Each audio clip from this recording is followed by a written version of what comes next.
ప్రతి ఏటా వర్షాకాలంలో ముంపునకు గురవుతున్న స్థానిక సిఎన్ఆర్ కాలనీని రక్షించేందుకు సమీప స్వర్ణవాగులోని చెక్ డ్యాంను పేల్చి ఎత్తును తగ్గించారు. ఇటీవల కలెక్టర్ అభిలాష అభినవ్ జిఎన్ఆర్ కాలనీని సందర్శించి ముంపు పరిస్థితులను తెలుసుకున్నారు. వాగులోని ఎత్తుగా ఉన్న చెక్ డ్యాం కారణంగానే పక్కన ఉన్న ఈ కాలనీకి ముంపు గురవుతుందని సంబంధిత అధికారులు నిర్ధారించారు.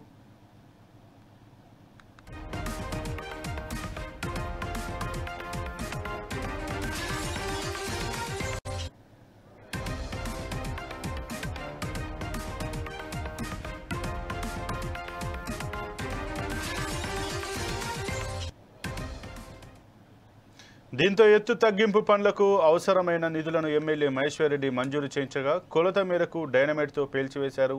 చెక్ డ్యాం ఎత్తు తగ్గడంతో వాగులోని వరద ప్రవాహం జేఎన్ఆర్ కాలనీలోకి చేరే అవకాశం ఉండదని, వర్షాకాలంలో వరద ముప్పు తప్పనుందని అధికారులు పేర్కొన్నారు. దీంతో కాలనీ వాసులు, సిద్దాపూర్, ఆదర్శనగర్, ఈద్గాం ప్రాంత ప్రజలు ఊపిరి పీల్చుకుంటున్నారు.